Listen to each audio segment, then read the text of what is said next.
Hello, everyone, and welcome back to another deck profile here from Double Sleeve. Today, I have the honor of interviewing Jasper, who came 14th in the most recent Treasure Cup from Oceania. And Jasper, thank you so much for joining us and allowing us to do this profile on you.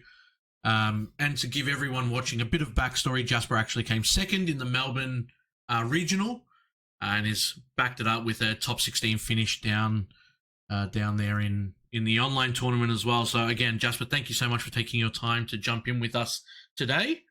Thank you. It's my pleasure to be here.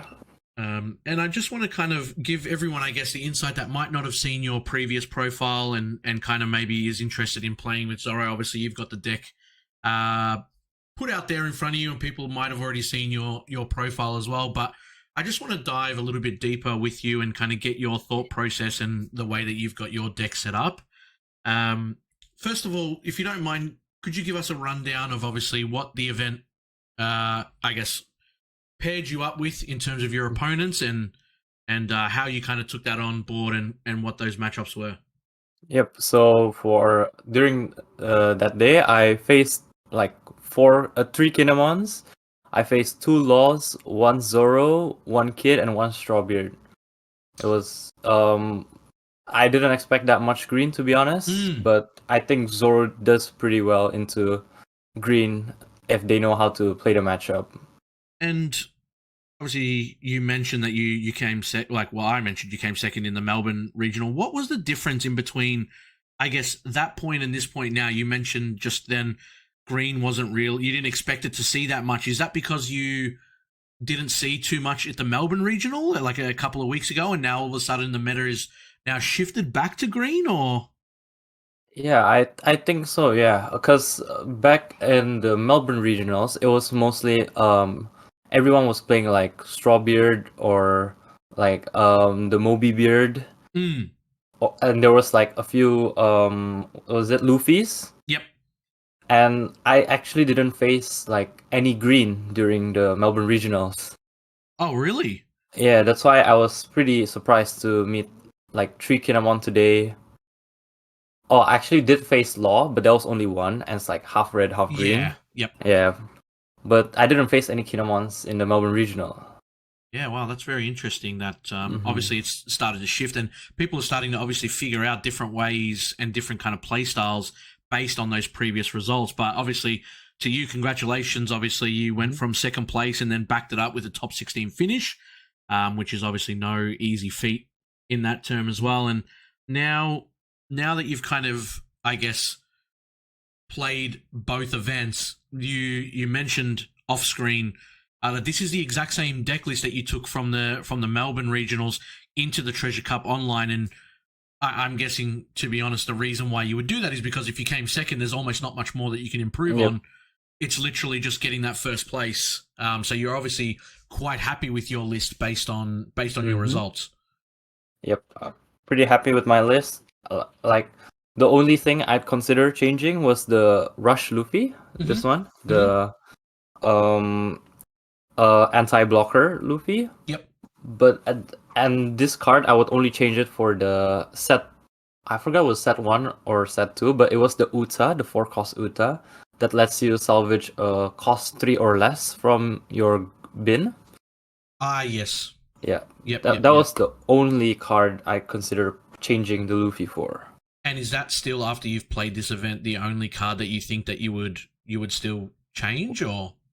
Um, I think yes, because um, still I think the Luffy doesn't provide as much like value consider Mm, because now I think there's a lot of green makes me yeah. that makes me have like more incentive to change it for the Uta because I need to build my board. Yep. Yeah, that's why I'm considering cutting this out Yep. prior to the release of OPO3. Mm-hmm. But I guess I'll play like maybe one or two tournaments more to see. But And it and looks then likely that decide. I'll change it. Yeah. Okay. And on at the Treasure Cup, what was your was that? Would you have had one or two losses to make it into top 16? I would imagine two losses. Yeah, two losses for me. I lost at round 7 and round 8. I think round 7 I was on stream against Law. Mm-hmm. But I felt that it was pretty unlucky for me because my opponent had like put out like the 4 of the 6K blocker law as well as 3 bonnies on the field, so I was never gonna outvalue that. Yeah. I mean, that's the guy that ended up winning the whole tournament, and that video will be on our channel as well for anyone that's interested in seeing Jasper and how he played, and obviously the matchup that he did have in that round. But Jasper, obviously, while we've got you here, just give us a quick rundown of your deck itself. Obviously, many people have played Zoro. There is a lot of red out there in the field. I mean, you have the option of playing Luffy, you have the option of playing Zoro, and you have the option of playing Whitebeard. Give us your preference and why you pick Zoro, and why you think that is the ideal red deck that you continue to take into these tournaments. Yep. So the reason I take Zoro to basically any tournament I play is because it has a good matchup into essentially like everything. Like it can win against everything. It's at least a 50% win rate into any deck. At least what I think, because it's just basically a rush deck. Like turn 1, you just drop your Sunny and your cost 1s. Turn 2, you develop your board again with like Dadan or Brook or like Vista Robin. And then turn 3, which is usually like you want to go first as Zoro, like almost always. Yep. Unless into Whitebeard, just to destroy their curve. You just keep on building board until you reach 7 Dawn, where at 7 Dawn you will attack with everything, and then after that is your Whitebeard turn. So that's essentially like my game plan for like all the games. But like it varies according to matchups, right? Because like some matchups you need to clear their board with like by dropping like Vista and then attacking with Robin, and like using Gordon to minus their power, and also using the jet pistol to get rid of opponent's units. Yeah, so I think it's a pretty straightforward deck. It requires pretty high decision making because like you don't want to just drop everything and then like you just drop everything and then the opponent answers and then you can't really do anything, but you have to like be wary of like what the opponent can do. Is what I feel that matters. Like the decision making of Zoro matters. And obviously, we've got your deck in front of you there. We've got obviously the stock standard. You've got the 4 Whitebeards, Nico, Robin, Zoros, the Vista, and stuff like that. Obviously, most of these cards are very generic and obviously in a lot of red decks and stuff like that. So again, if you want to check out the actual list in a cleaner format, we've got that on our page as well, so people can definitely check that out. But I guess I want to ask you, Jasper, for the people that want a bit more insight to like when they want to run Zoro, this is kind of what we want to give to the people. What are you looking at in terms of if you roll the dice and you go first, or if you go second? What is your must-have card in hand? Otherwise, you mulligan for each of those turns. And then what are you really, I guess, trying to establish in both of those turns if someone wants to pick up Zoro and then obviously do well with it? So standard, you just want to go first as Zoro besides Whitebeard and what is it, Smoker deck? Because you want to disrupt their curve, because Whitebeard goes to 4 and then like 6, they can play the Luffy rush attaching 1 Dawn. It's just really good for Whitebeard. And for Smoker, their curve is also like 4, 6, and 4, 6, 8, something like that. So you want to disturb that. But as Zoro, like you want to go first almost all the time, because turn 1 you can just drop your Sunny or your Nami. Usually it's this. And then turn 2 you drop your Robin or Dadan and a cost 1. Turn 3 you can drop, just make it full, like 4 units, 5 units is already 4 units is already really good for Zoro. And then for the mulligan, you always, if you have a Dadan in your hand, you'll most likely keep it, because Dadan can essentially build your board from like Dadan into Nami, and then Nami can search like Sunny even though your hand is like your only playable card is Dadan, I think it's still pretty okay. And so like what like keeping Nami also, just like Nami and like one cost 3 to start off the game going first is already really good. As long as you have something to play every turn is Yep. what matters in Zoro. Because if you don't put cards down in any turn of Zoro, you're basically giving one free turn to your opponent. That's why it's really important for you to be able to get like these searchers so you can build your board. Dadan and Nami is like the most Crucial. important. Yeah, Yep. the most crucial part of the deck. Yep. Dadan the most though. I think Dadan is like the best card in the deck. So if you were to, I guess, look at your hand before Mulligan and you see Nami but you don't see Dadan, are you putting that back? If I see Nami, I'm most likely going to keep it. Okay. If I have like, let's say, if I have a Robin, I'll keep this for sure. Yep. Because that's already my turn 1 and turn 2 guaranteed. Yep.